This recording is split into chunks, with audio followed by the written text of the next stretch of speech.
Question number 8, सिद्ध कीजिए कि फलन function F X is equal to X sine of 1/x यदि x नॉट इक्वल टू 0 और 0 यदि x बराबर 0, बिंदु x बराबर 0 पर संतत है। यह हमें सिद्ध करना है। Prove that the function F X is equal to X sine of 1/x when if x is does not equal to 0 or 0 if x is equal to 0. This function f(x) is continuous at x is equal to at the point x is equal to 0.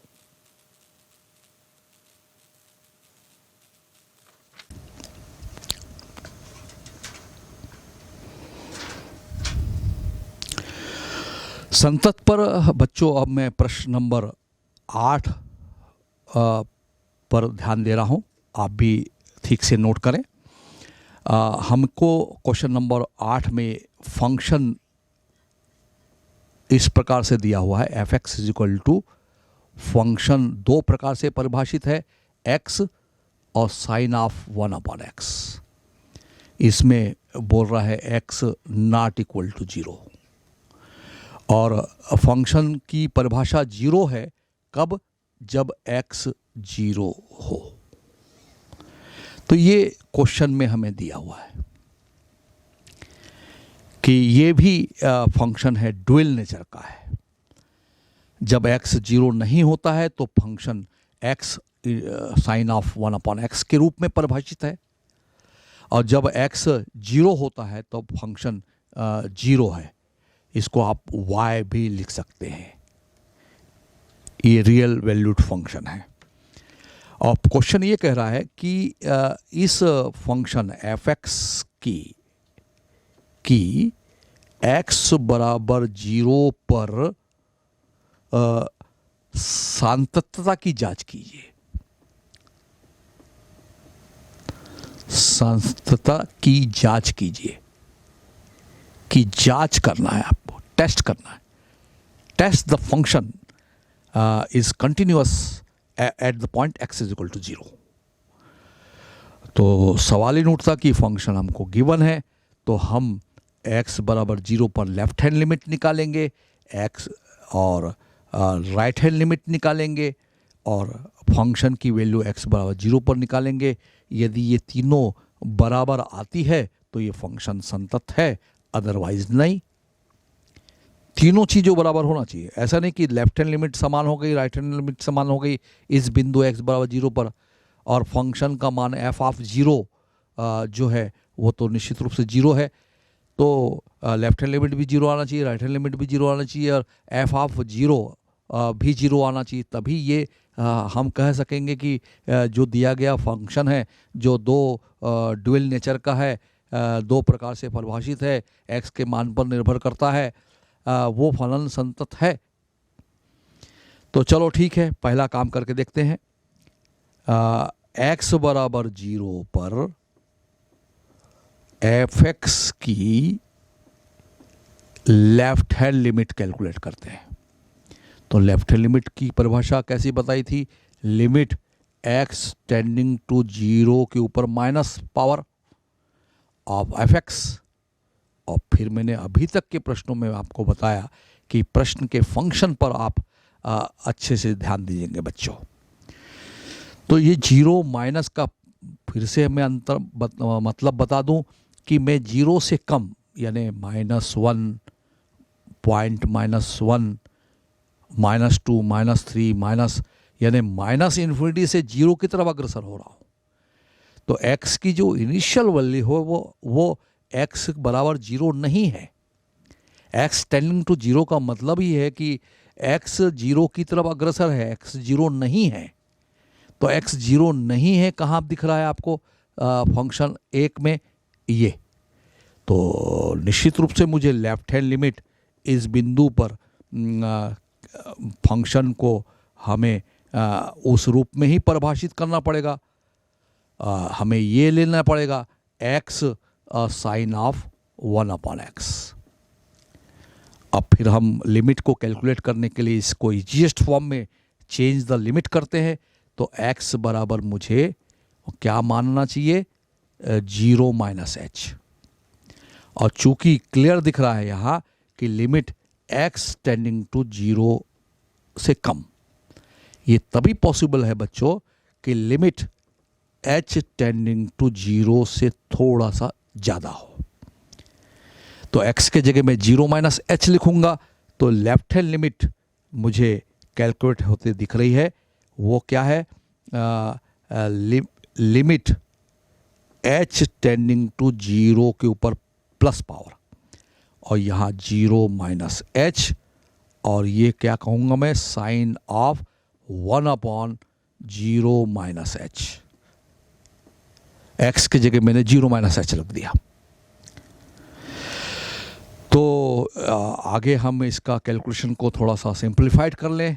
Limit h tending to 0 plus ये minus H होगा, और आपको मालूम है कि sine of minus theta minus sine theta होता है, तो 1/h। आपको मालूम है कि sine of minus theta is equal to होता है माइनस साइन थीटा। तो ये माइनस माइनस प्लस हो गया। तो लिमिट थोड़ा सा और सिंप्लीफाई करें तो लेफ्ट हैंड लिमिट मिल जाएगी 0 plus h sign of 1/h। अब दिक्कत क्या है कि h टेंडिंग टू 0 प्लस का मतलब 0 की तरफ ये अग्रसर है और h की वैल्यू 0 है। तो इसको जब हम रखेंगे तो अनडिटरमाइंड फॉर्म जैसा नजर आता है बच्चों। लेकिन आपको ये मालूम होना चाहिए कि जो साइन x फंक्शन है उसकी जो रेंज है वो -1 से 1 के बीच में होती है। चाहे वो साइन 1/x हो, x के for all value of x के रियल वैल्यू के लिए ये फंक्शन जो है साइन x 1 और 1 के बीच में लाई करता है। तो ये जो साइन ऑफ 1/h आ रहा है वो निश्चित रूप से -1 के बीच में होगा।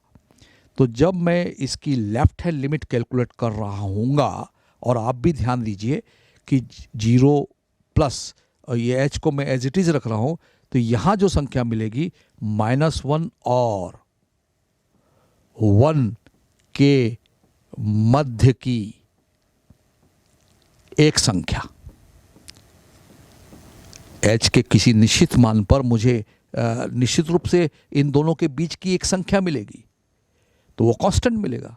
और जब मैं इसकी लिमिट लूँगा तो वो 0 की तरफ अग्रसर है। लास्ट लिमिट क्या मिल जाएगी मुझे, ये 0 और ये जो संख्या है वो तो -1 और 1 के मध्य की एक संख्या है। सवाल ही नहीं उठता। तो जब मैं इसका 0 से मल्टीप्लाई करूंगा तो उसका मुझे last result left hand limit जो है वो 0 मिलेगी। तो बच्चों आपने देखा कि इक्वेशन नंबर 1 और लेफ्ट हैंड लिमिट में इक्वेशन नंबर 2 कह दूं, और राइट हैंड लिमिट के लिए हम अब विचार करेंगे। तो बच्चों अभी आपने लेफ्ट हैंड लिमिट देखी, वो 0 आई। अब हम राइट हैंड लिमिट x बराबर 0 पर इसी फंक्शन की f(x) की दाहिने ओर की राइट हैंड लिमिट को कैलकुलेट करेंगे। तो निश्चित रूप से मुझे लिमिट x टेंडिंग टू 0 के ऊपर प्लस पावर लिखना पड़ेगा और f(x). तो फिर वही बात कि फिर से हम समझने की कोशिश करें कि ये 0 के ऊपर प्लस का क्या मतलब है। तो 0 से ज़्यादा यानी 0.1, 1, 2, 3 प्लस इन्फिनिटी, तो हम प्लस इन्फिनिटी से पॉजिटिव नंबर से दाएं ओर से हम 0 की तरफ अग्रसर हो रहे हैं। यानी x की वैल्यू 0 नहीं है, और 0 नहीं है के समय फंक्शन की जो परिभाषा है ये है x साइन ऑफ 1/x। तो निश्चित रूप से मुझे राइट हैंड लिमिट जब कैलकुलेट करना है तो फंक्शन की जो रियल वैल्यू है वही लेना पड़ेगा। इसका मतलब मुझे x into sine of 1/x लेना पड़ेगा। अब फिर वैसी ही बात जैसे लेफ्ट हैंड लिमिट में देखे था हमने, तो x बराबर हमें मानना पड़ेगा 0 प्लस h। और अब मालूम है आपको कि दिख रहा है कि लिमिट जो है x टेंडिंग टू 0 से थोड़ा सा ज़्यादा लेकिन 0 के बहुत नज़दीक, ये इम्प्लाइज करेगा तो 0 से ज़्यादा होने के लिए ज़रूरी है कि limit h tending to 0 plus यहाँ भी होगा। लेफ्ट हैंड लिमिट में भी आपने देखा था कि लिमिट h टेंडिंग टू 0 के ऊपर प्लस मैंने लिखा था और राइट हैंड लिमिट में भी प्लस लिखा था, जबकि x tending to 0 left hand limit में x 0 की पावर में माइनस लिखा था। तो आप मतलब तो समझ गए होंगे। और अब हम चेंज ऑफ लिमिट के लिए ऐसा काम करते हैं, फंक्शन की लिमिट को ईजीएस्ट फॉर्म में प्राप्त करने के लिए हम ऐसा करते हैं। तो राइट हैंड लिमिट जब मुझे मिलेगी तो लिमिट h टेंडिंग टू 0 के ऊपर प्लस पावर, और यहाँ x के जगह मुझे 0 प्लस h लिखना पड़ेगा। जैसे लेफ्ट हैंड लिमिट में 0 माइनस h लिखा था, तो यहाँ हमको 0 प्लस h लिखना पड़ेगा। और साइन ऑफ 1 मुझे x के जगह रिप्लेस करना पड़ेगा 0 प्लस h। इसको चेंज ऑफ लिमिट बोलते हैं। लिमिट को ईजीएस्ट फॉर्म में प्राप्त करने के लिए, सॉल्व करने के लिए हम ऐसा करते हैं। तो राइट हैंड लिमिट हमको मिल रही है बच्चों। राइट हैंड लिमिट है limit h tending to 0 plus, और ये h है और साइन ऑफ 1/h है। और फिर वही बात हमने बताया था आपको कि साइन x एक फंक्शन है, एक फलन है जिसका रेंज -1 से 1 के बीच में लाई करता है for all value of x के रियल वैल्यू के लिए। इसका डोमेन रियल नंबर है और 1/x भी रहेगा तो भी वही रहेगा। तो इसका मतलब साइन ऑफ 1/h की जो वैल्यू है -1 1 के बीच में लाई करती है, उसके बीच में होगी। तो थोड़ा सा सिंपलीफाई और आगे करके देखें। Limit h tending to 0 plus, ये तो ऑलरेडी h है, और हमें यहाँ क्या लिखना पड़ेगा, -1 और 1 के मध्य की एक संख्या।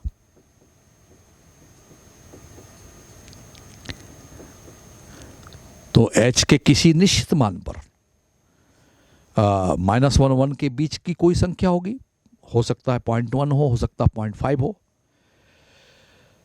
जब मैं इसकी लिमिट लूंगा तो h के जगह मैंने 0 लिखा और ये तो एक संख्या मिलेगी जो कुछ भी हो सकती है, -1 1 के बीच में 1/2 भी हो सकती है h के किसी निश्चित मान पर, लेकिन -1 1 के बीच की एक संख्या होगी।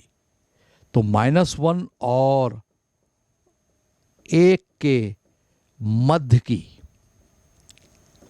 एक संख्या है, ये एक कांस्टेंट नंबर है, और लिमिट ऑलरेडी हमको मिल चुकी है 0। तो 0 से इसका मल्टीप्लाई करेंगे तो राइट हैंड लिमिट मुझे मिल रही है इस फंक्शन की x बराबर 0 बिंदु पर, वो है 0। तो मुझे ये क्वेश्चन नंबर 3 कहना चाहिए। तो left hand limit, right hand limit मैंने कैलकुलेट की। अब हमें काम करना पड़ेगा x बराबर 0 पर f(x) का मान। मैंने पहले ही बताया कि left hand limit, right hand limit, और उसी बिंदु पर, जिस बिंदु पर आपने x बराबर 0 पर आपने जो लेफ्ट हैंड लिमिट निकाली, राइट हैंड लिमिट निकाली, उसी बिंदु पर फलन का मान क्या होगा, f(0). तो f(0) जब मैं कर रहा हूँगा यानी x बराबर 0, समीकरण नंबर 1 में यहाँ नजर आ रहा है यानी 0, तो फंक्शन की वैल्यू 0 है, तो f(0) 0 होगा। तो इस प्रकार से हम देख रहे हैं समीकरण नंबर 2, 3 और इसको कह दो 4 से लेफ्ट हैंड लिमिट और राइट हैंड लिमिट किस पर, x बराबर 0 पर,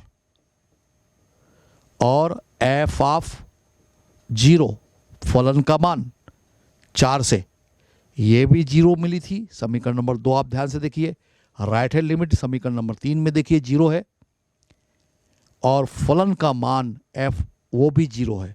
तीनों मान आपस में बराबर है, तो हम इस नतीजे पर पहुंचते हैं बच्चों, this implies fx given function is continuous at the point x is equal to 0। fx जो है x बराबर 0 पर संतत है, कंटिन्यूअस है। इस निष्कर्ष पर हम पहुंचते हैं कि आपको मज़ा आया होगा बच्चों कि हमने लेफ्ट हैंड लिमिट निकाली, राइट हैंड लिमिट निकाली, कम से कम एक संतत के क्वेश्चन पर हमने आपसे बात की।